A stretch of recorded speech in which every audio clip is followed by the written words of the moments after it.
right. Hello, everyone, and welcome to the Grace Hour Show, a Christian program that takes a dive into our daily challenges and helps us learn our faith in a practical way. My name is Liz Robbins, and I'm joined in the studio by Roger Robbins today. Yes, hello. How you doing, Raj? Oh, it's so great. Walked out the door, and I hope for many of you listening, here in America at least, it's like you hear the sound of birds. Yeah, it's a beautiful spring day here. The sun touching your face and the blue sky, and it's just, I don't know.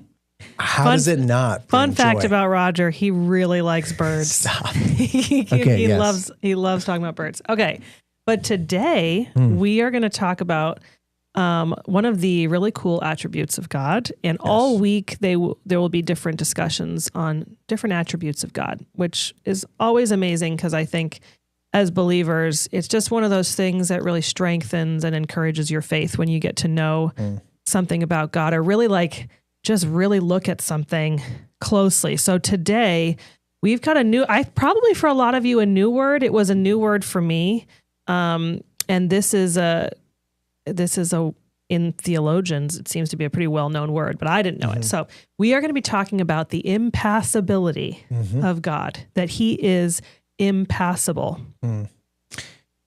It's a cool word. So first we want to unpack the meaning of the word. I think for a lot of people, it's a new word. It was for me.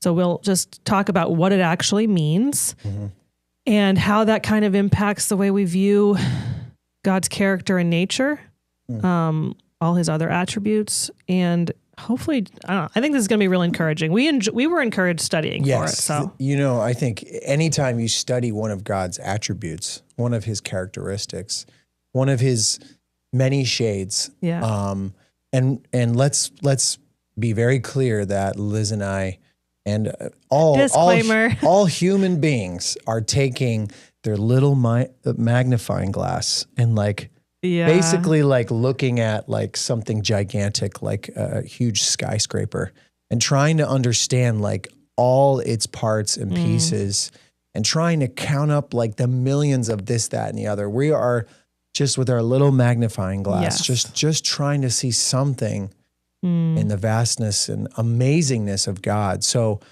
but we know that through revelation, God has revealed himself to us. Praise God. Yeah. Both through general revelation, which is through nature, and then also through special revelation, which we say comes in the person of his son, Jesus Christ, and also through his words that he gave to us through prophets of old, and then collected through the apostles.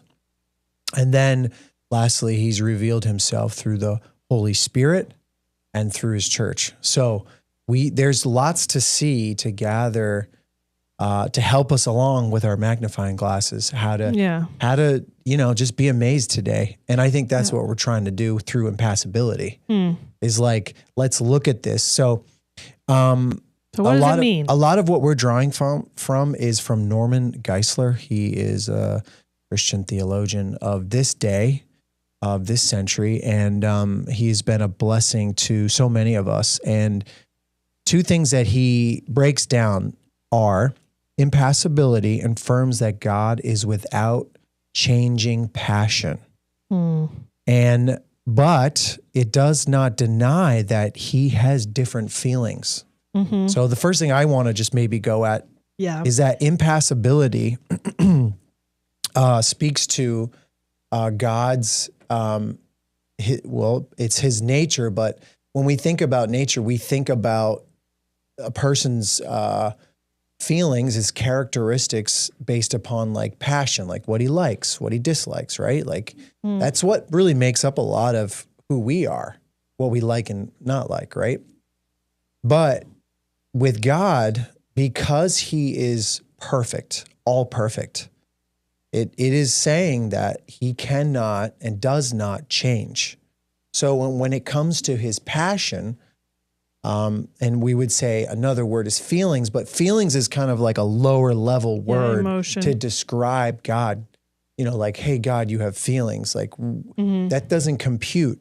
But passion is used because passion involves a desire involves a desire for what is lacking, right? Human passion right? does. Yeah. Sorry. That's what you're making that distinction. Yeah. So I want to distinguish between, let's say, like a passion of a human being is based upon something externally or internally that's lacking. Yeah.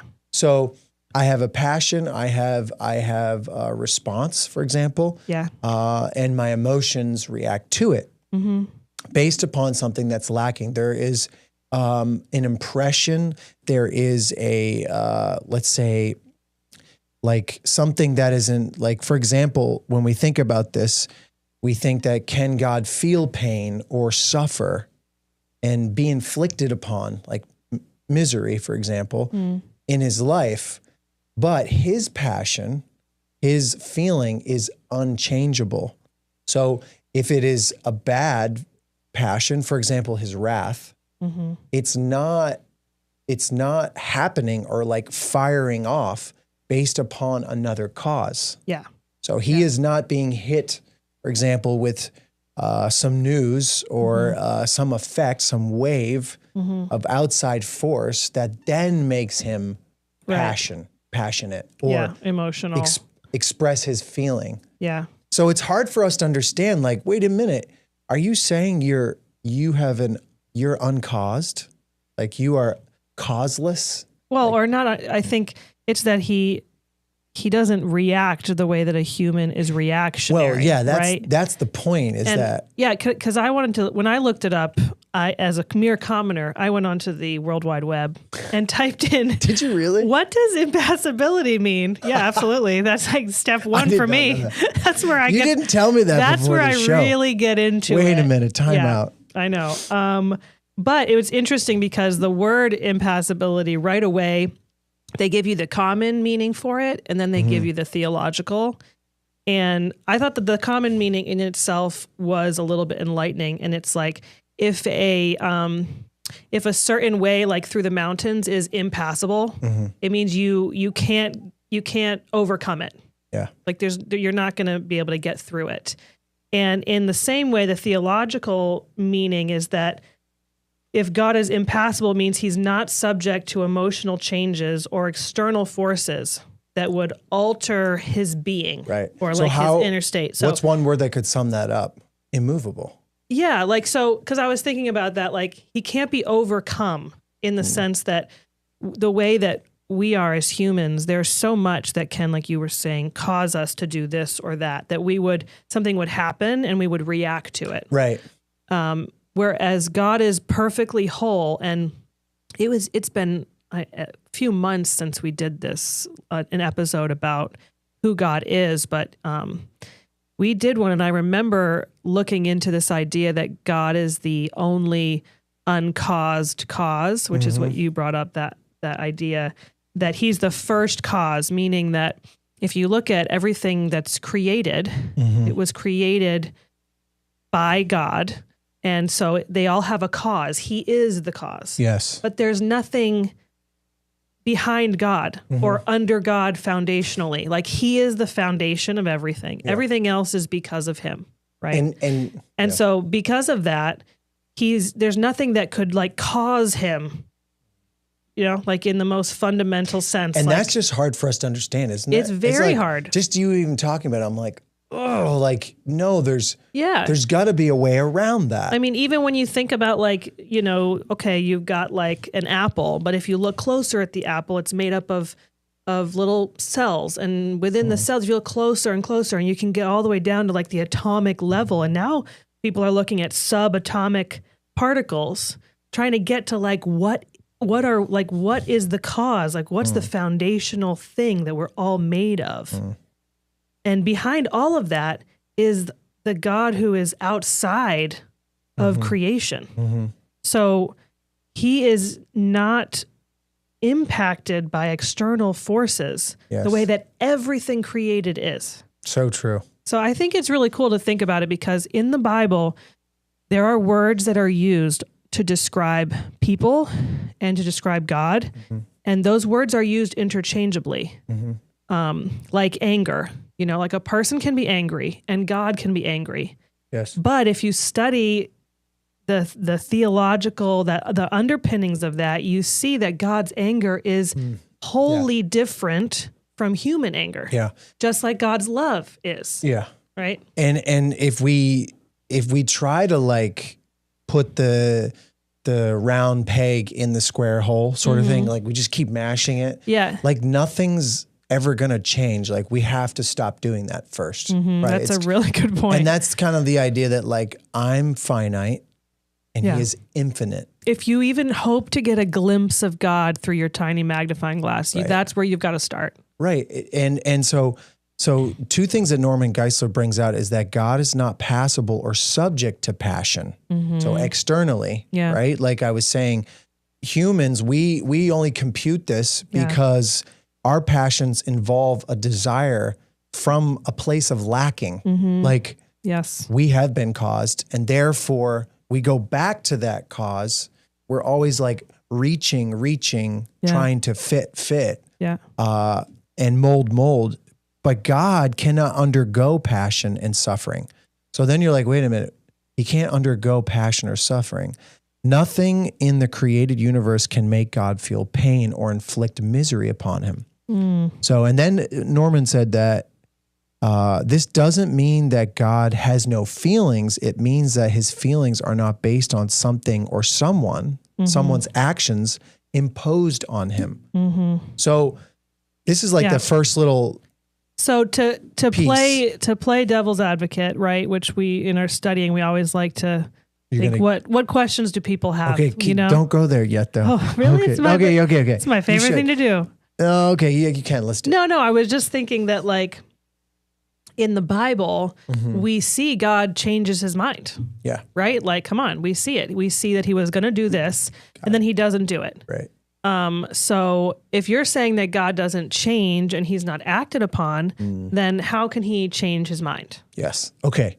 Well, the short of that answer is let's speak specifically to Christ, the second person of the Trinity. Okay. Because I think that's where we would say he endured the most suffering, right? Physically. And we see that recorded in the New Testament. I mean, Isaiah 53 says so, but we also know in the New Testament, it actually happened. Well, how about you tackle New Testament Christ and I'll tackle Old Testament? Okay. That's good. Fair enough. I'll do New Testament Christ because the second person of the Trinity, when speaking of like suffering, we would say Christ, and Jesus said, I tasted death for every man in Hebrews 2:9, right? So he clearly... He suffered. He hungered.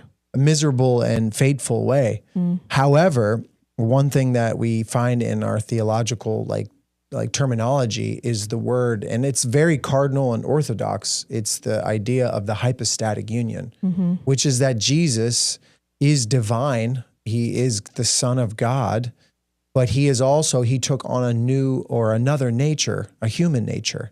So during his time on earth, though he was divine, but he was wrapped, so to speak. That's what it kind of talks about in the kenosis of Philippians chapter 2, that he was wrapped in human form for a season. And that human form is what suffered. Yeah. So, and that human form, it was able to suffer, which is the beauty of his identification with us and also his completing of what needed to be done eternally and forever, which was that the sins of the world had to have been paid. So that means that God could feel pain. The Son could feel pain only in the sense that his humanity took on that suffering. His humanity took on that punishment. Yeah. However, his divinity was perfect. It knew pain.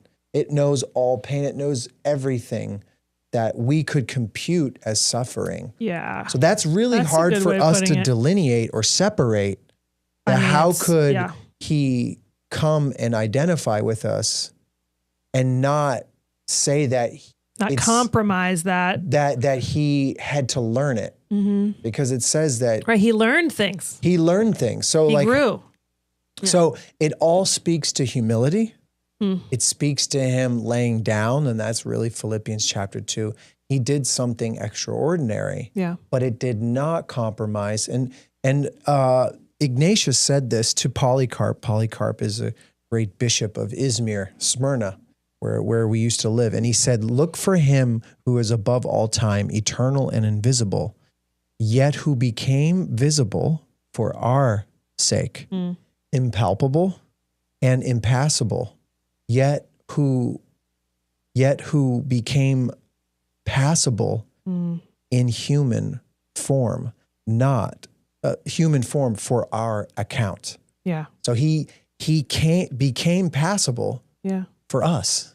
Yeah. Just in our human, for the human account. Yeah. Not the divine account that he doesn't need to. Yeah. So only based upon the human account does God become, through Jesus, the Son, in his human form, by the hypostatic union, become passable. So it's like God who is divine and unlimited, uncreated. He chose to submit to this human form where there are limitations. Like he is a God who has no limits, and he chose to become a man, be born a child, grow and experience all these very, human, undivine things. And he was like, put himself under the limitations of humanity. Yes. It's amazing. And it's not manipulation, right? It's not subversion. Right. It's not trickery. He was in full control. He was behind the wheel. Right. He was not like held at gunpoint to do this. Yeah. Like we would think that the external forces of the sins of the world or, the fall of Adam and Eve was a slip up. The sheer power of the Roman Empire that most people couldn't even hope to overcome or in any way navigate through. And yet he found his way to the cross because it was the Father's will. Yeah. I was thinking about that too. Like, I remember Peter saying, there's no way you're going to go to the cross. And he often just had it wrong. But Christ was never, like you said, or when we were studying, like it was the joy that was set before him that Christ went willingly to the cross. Yeah, like how could even you in say his that? humanity. How could you say the joy that was set before him? It's the fact that he fully understood and knew exactly what suffering is. Yeah. He was never shocked by it in his divine nature.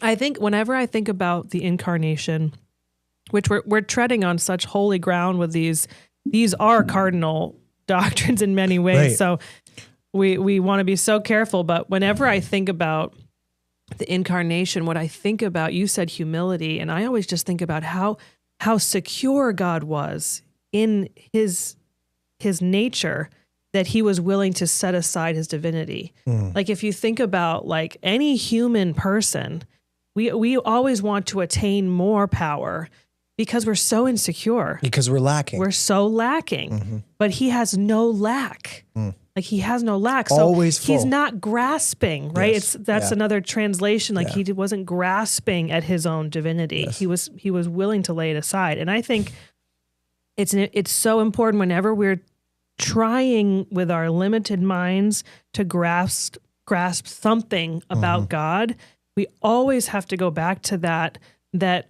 he is so unlike us. Like the fact that he lives outside of time and space, that he lives outside of creation, we can't quite get it. But if we want to at least attempt to see him, through a glass dimly, kind of like if we want to at least attempt it, there has to be that humility that we recognize he is so unlike us. Yes. And I think, looking now at the Old Testament, maybe people could have some confusion when it shows times when God changes his mind. Use the example. Well, I was thinking, so first of all, there's a few verses people know well. Numbers 23:19 is where it says that God is not a man that he should lie, or a son of man that he should change his mind. So that just said that God does not change his mind. That's what it says. And the word for change there is naham, Naham. And if you look at the meaning of that word, there's like 5 different options. And within those 5 options, there's like 10 to 15 sub options for the meaning of that word. It is like, wow. Like if you get into that word, I spent a good while. I was just like, I'm lost in this word because it is a profound word and it's used a lot of different ways. But in that situation, what it's saying is that like God does not change his mind, meaning he does not regret. He doesn't do something and then go, oh my gosh, that was so wrong. I wish I could hit backspace on that, you know? And actually, when I looked at the word, it's one of those words that, I'm not saying it right, I think, but onomatopoeia. It's a word that sounds like what it is, like bang is a word like that because it sounds like what it is. And the word naham it's like a sigh or a groan. Just like when you regret that you did something, I can imagine you're in your car and you get onto the highway and immediately you see all the brake lights and it's traffic and you go, I should have gone the other way. Oh my gosh, I just shouldn't have gone this way. I should not have gone this way. What this is saying is that God doesn't do that. He doesn't do something or say something and then later go, oh my gosh, I shouldn't have done that. He's not that way. The reason he's not is because of this, that he is outside of time and space. Like we as humans, we assess our lives. We got information coming at us. We're interpreting it as best as we can with our limited abilities. And then we act and decide this or that. I say this or I go here. I love this person. I trust that person. I don't trust that person. Everything we're doing is this like assessment to the best of our lack abilities.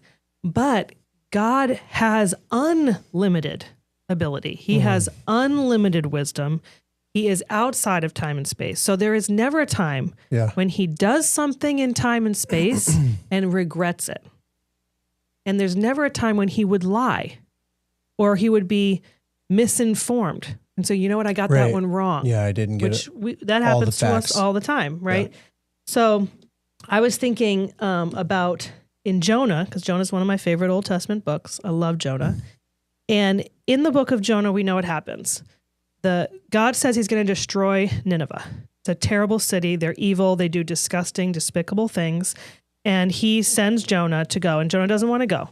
He goes, they repent. The city repents. And it says in Jonah 3 that the Ninevites said, who knows? God may turn and relent and turn from his fierce anger so that we may not perish.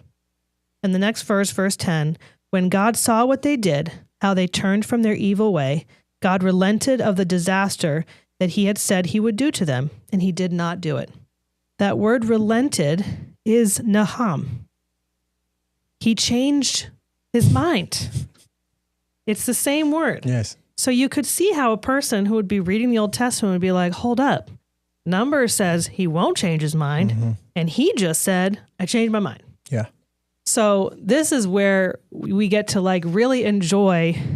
Don't the Australians call this a sticky wicket? A sticky wicket. You got yourself. You're in a pickle. You're in a pickle. We say you're in a pickle. in America. I think that's a cricket term. The sticky wicket. Sticky wicket. Yeah. So what I love about the book of Jonah is that immediately after this is where Jonah says he's exceedingly displeased. Yes. In verse 1. Why? Because I knew that you are a gracious God and merciful, slow to anger, and abounding in steadfast love, and relenting from disaster.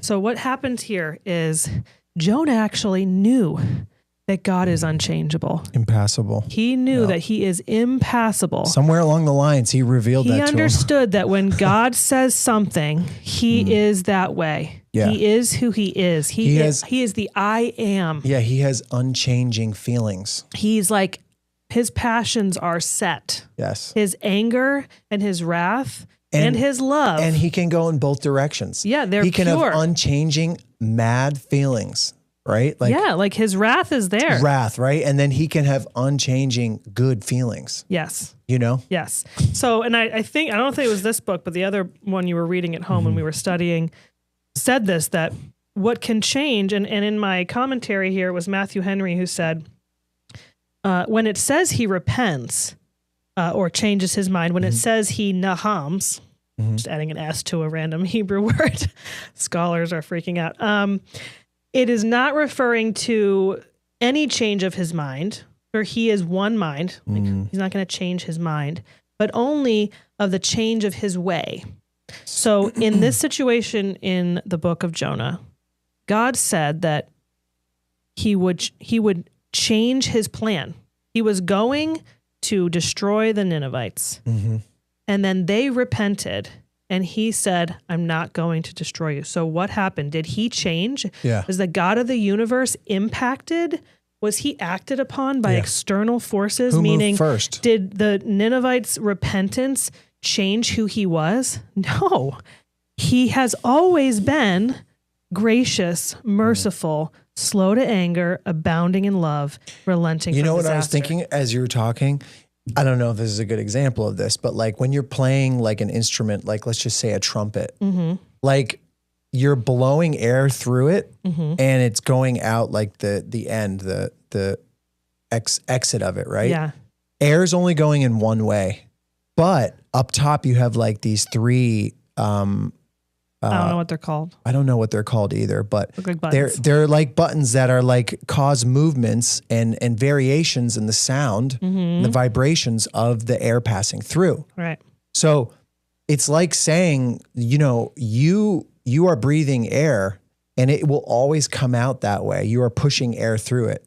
However, you are deciding to push each button, whether it's 1, 2, or 3. The result at the end is different. Yeah, and that's none of your concern. Right? And the air didn't change. Everything is the exact same except for the person who chose to push those buttons. Yeah. And really, like, that's something hard for us to like agree with. Yeah. You know, that like, how dare you push button 2 and relent? Yeah. You know? Well, And that's then- what Jonah was mad about. Right. And then we point the finger and we go, you have some changing feelings, you know, like I have changing feelings, and that's not right. Yeah. And God is really like, you know, he doesn't have to tell us anything. Right? Like he doesn't, if he were like, oh, you really want to know what's up? I'll show you myself and you'll be consumed. Yeah. You know what I mean? Like he could just really, like I was killing ants yesterday in my house, you know, the springtime, they're coming in and I'm playing God. To feeling like God is. I know. I'm just squishing him. Oh, you think you know better? I'd take you out. You know what I mean? Like that. He doesn't like bugs, guys. He doesn't have that reaction. He just pushes those buttons. And ultimately it's of his desire that his creation would know that to rest in peace with whatever God does. Yeah. And I think that's a really profound thought, Jonah. Yeah, because what I've always found actually great comfort in the book of Jonah, because of the conversation at the end of it, which is God, first of all, just being so patient with Jonah, who like had the nerve to be like mad at God for being gracious. It's like, wow, Jonah, you know, like right off the bat. But we all can identify with Jonah because we can see something happen in space and time and not understand it and think it's not just or not fair. Because we point our finger and we say it's your fault. It's such we say catch-22, like, because so many times we love it when people don't change their mind. You know, they stay faithful, right? Yeah. But then when we fail, when we mess up, oh man, come on. We're really hoping they'll be Can you lenient. change? Yes. Can you compromise? Yes. Not compromise, but can you give a little bit? Yeah. So it's only right for us. Yeah. It's only natural or normal for us to do this to God, except that God and us are not the same. Right. You know, and that makes me think. That's kind of the I was thinking about, because parenting is so at the forefront of my mind all the time right now. Please pray for me. But all the people one of the that are also parenting out there, one of the hardest things about parenting is this little game, right? Because we're trying to teach our kids that actions have consequences. That there's that when you do this, this happens, right? And we try to make that as tangible as possible before they enter the real world, where their actions can have really harmful and permanent consequences. So we do it with little things like, if you don't do your chores, you can't do this. And, you know, if you hit your brother, you know, we try to show that that you reap what you sow. Well, we're right? saying this from a place of like God-like space. Well, right. So right? what That's I'm saying is, at. like, God has said you reap what you sow, and yet he's gracious. Mm-hmm. So we all deserve destruction. Mm-hmm. We all deserve judgment. And yet through Christ, there's grace for us. And I think we start to taste of that when we try to discipline our children, when we ask ourselves, where's the line? When am I gracious? When should I hold the line and make sure they feel that consequence to its fullest degree? Hard. It's hard. And the biggest reason why is because we're not God. Exactly. That's what I'm saying. And it stinks too when, just to add to this thought, that when you try to uphold that like unchanging nature and then you change it and your kids and then they get mad they're at like, you. You just did it too. Yeah, they're like, the last time you said that, you took my screen time away, but then this time you didn't. And you're like, oh. Yeah, I'm like, I can't keep track of this. I'm not God. Okay, so that's what I was thinking was, and when I looked into this word, Naham, mm-hmm. the word that is used in Numbers 23 that says that he does not change, okay? It's used in Jonah to say that God relented of the disaster, so he decided not to do it. It's actually more commonly used, directly translated as comforted, which is tied to this idea of compassion or pity, that God looks down on us and we're so limited, mm-hmm. and he has compassion on us. And it's this active compassion that's usually coupled with help. So this word Naham is actually like really incredible. Yeah. And for example, Psalm 23, it says that your rod and your staff, they Naham me. Mm. And there it's translated comforted, but in an active way, like where it keeps you from harm, like the mm-hmm. rod and the staff is keeping you from going the wrong way. Yeah. Like this is how God changes in the sense that he cares for us. And perhaps personally. That rod is both comforting and disciplining. Oh, exactly. You know what I mean? Right. Like, because it's God's unchanging comfort, right? He can both strike you with that rod and he can comfort you with that rod. Yeah. And it's the same thing. And what's like happening here is he continues to be impassable. Mm. His nature is not changing mm-hmm. as he cares for you individually as one of his many sheep. Mm. And the way that he cares for you, where he relents from, doing something here, where there's a change in the way that he does things, but his nature does not get impacted by your sin, for example. Yeah. And what's cool about this is that if we go back to the idea of him having emotion, like mm-hmm. that God, the two emotions that immediately come to my mind are love and anger.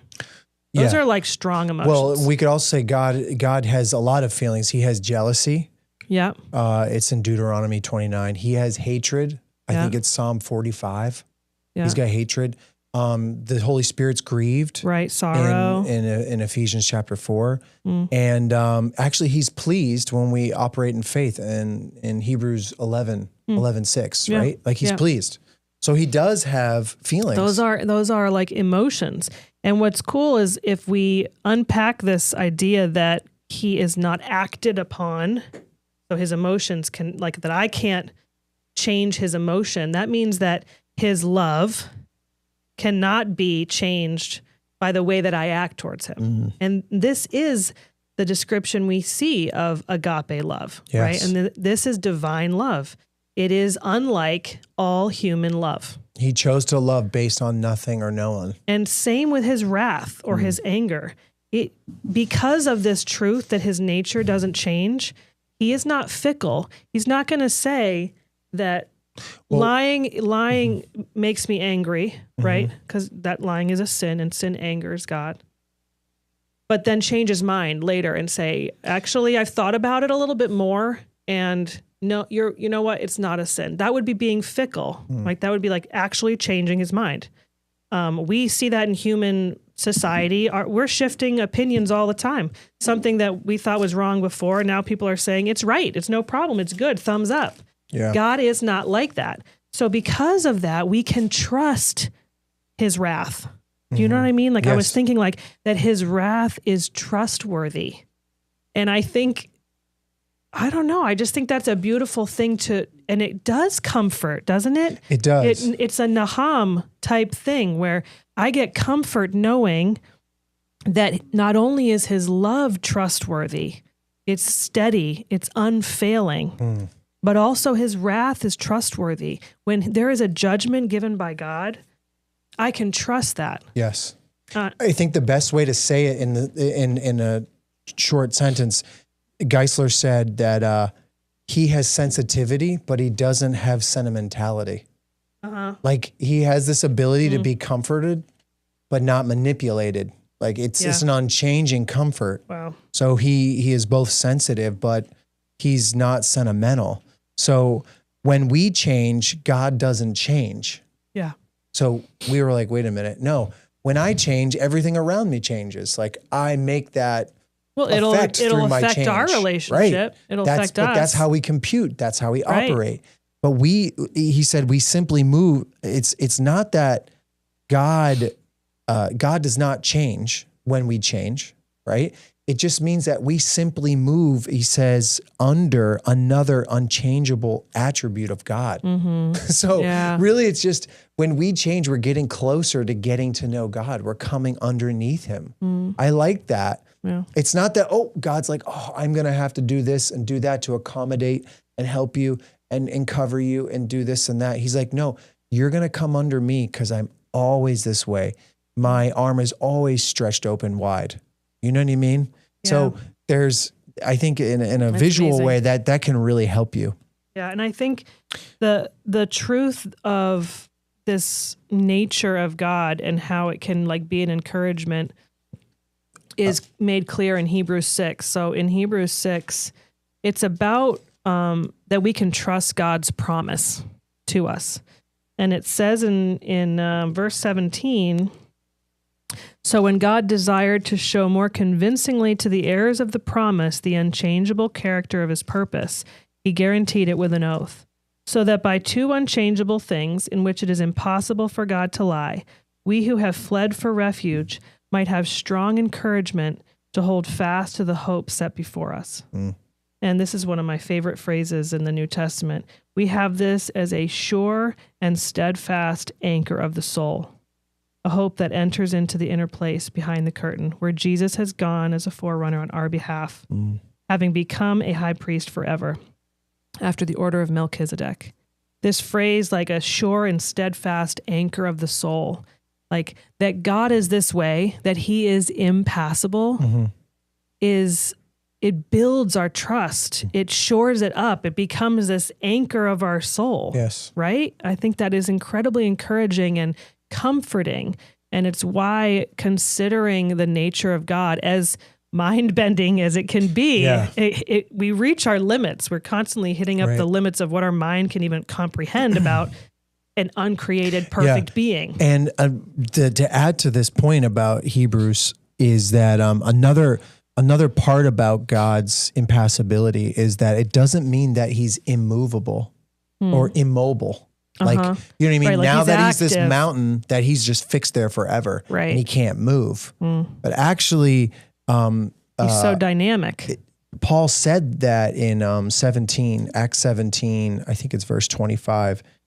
He said, nor is he served by human hands as though he needed anything, since he himself gives to us all mankind life and breath and everything.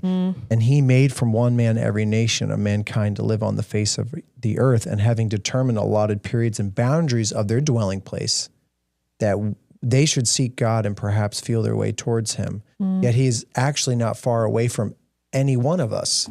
So it's speaking about how like the immovable is like also at the exact same time the most moving mover. That's the way Geisler said it. He says the most moving mover, which it's like, how is that possible? Well, if he's everywhere present, my gosh, right? Like he is in everything. It's sewn into his other attributes that he's like both immovable, but that he's actually the greatest mover. Well, and it goes back to this idea that he doesn't lack anything or need anything from us. Self-sufficiency. And yet he wants us and he's near to us. Like he doesn't need us, Yeah. But he has chosen to be near to us. Well, maybe perhaps that's a good way of like the entrance to understanding is like, first of all, God's self-sufficiency. Yeah. Like we hit it at the beginning, like the lack. Right. To understand this is just to know that he doesn't lack. I lack. Yeah. You lack. We lack. He doesn't lack, right? Like there's a lot of verses that talk about that. Romans 11, in him we live, move, and have our being. Yeah. No, that's in Acts 17. It's like all things in him, through him, and by him are all things, right? 11. Yeah. Romans 11. That's kind of like the other thing. That's the other concept Colossians about 1 that. also, right? Like his preeminence. So self-sufficiency is key to like understanding impassibility. Yeah. The other thing I think is immutability. He's like these words they're not quite interchangeable, but they help paint immutable the picture. is a very it's really tightly connected to being impassible. Yeah, right? It means like unaffected. That like nothing externally can affect him. And it's that immutable is like that he doesn't change his mind in what he believes to be true. Like he is true. And those are the verses that you read in Hebrews chapter 6. Yeah, I think that this idea of when you think about it as lack, and it helps get a human being to the right headspace to think about God, because we can all very quickly recognize our lack when we think about like love. Like you talked about the passions, like just hunger. Like we have to eat every day. Like we are immediately lacking. Like the moment that we haven't eaten for a while, our body is like, okay, we need something. We are constantly in a state of need. So if we could just like meditate on the truth that God does not need anything, it just brings you to this, I think, just a quiet place, and it gives at least a little bit of clarity that, okay, God is not like me. And now we land in Numbers 23 again, that God is not a man that he would lie, or the son of man that he would change, that he would repent, that he would naham. And in that sense, he's not like a man, but he does naham in his nature, meaning he does change his ways. When you repent, he gives compassion. Has he changed? No, he has not. He has a feeling for that. But his way towards you, he desires to give you compassion. Yeah. And he's ready to do that. The verse came to my mind about humility, and like you said, like kind of a starting point is Proverbs 30, verse 7. 2 things I ask of you, the king writes, deny me them not before I die. Remove far from me falsehoods and lying, and give me neither poverty or riches. Feed me with food that is needful for me. Like it's implying that I'm lacking, right? Like there's a humility that says I need. I said that verse the other day about like, open my eyes that I might see your wonderful ways. Like it's implying that my eyes are closed. Yeah. You know, it's like, that's where we're trying to get to, is like, you know, are we sinking? Well, let's talk about the water. Let's talk about how, you know, the reality of where we're at. I'm in the water, right? So the idea is that coming to the honest truth of things is really like an amazing entrance to it.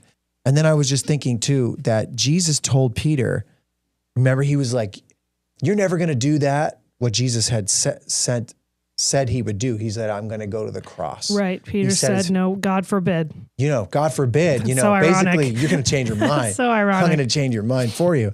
And Jesus says, get behind me, Satan, for you are a hindrance to me. You are not setting your mind on the things that are of God, but on the things that of man. Meaning like you savor it. You're sentimental. I'm sensitive. You know what I mean? I'm sensitive to God's will. Yeah. Big difference. Peter, you're sentimental because you're worried about losing me. Yeah. But God's like, I'm sensitive. Jesus is like saying, I'm sensitive. Isn't that amazing? Yeah. Big difference when it comes to impassibility. And it's like why the best prayer we can pray is not my will, but yours be done. Because our will is based so much on what we see. Like That's Peter. a good point. You're invoking God's impassibility. Can you imagine Peter said to the Son of God, God forbid that you would go to the cross. And it's like, actually, no, God didn't forbid it. God wills it. And so it will happen. Yes. And so for us as humans to get to a place where we see the uncreated one, the uncaused cause, the perfect being that is our God and our friend. And we could say, I want your will. Like, open my eyes. All of these beautiful prayers, they're this letting go, saying that I lack, I am limited, and you don't. You don't lack, and you have no limits. And what could be better than us being led by that God? Yes. You know? And just trusting in him, just being like, it's up to you. Whether you display this passion or the other, I know that it wasn't externally, like forced or manipulated, right? Yeah. It's pure. Even when you're angry, that was pure. Yeah. Right? Like, that's what we're saying. Like, God, help us today. Like, show us that. Yeah. That even though it seems as if you are angry, you really are perfect in all your ways. Yeah. Wow, perfect in all your ways. And I think this leads us to that comfort and that trust, that anchor of our soul, that we would know this about him would be a deep, deep comfort. Yeah. Right? Yeah. So, all right. I think that's all we got. We thank you so much for your comments, Andy. Yes, it's so true. Thanks for sharing that. Yeah, thanks everyone. About the omniscient God. So that's it for today. But yes, God thank bless you so guys. much. Kicking off a great week. Yeah, and you hope maybe if you learned a new word, impassable, you can explain it to somebody today a little bit better. Right.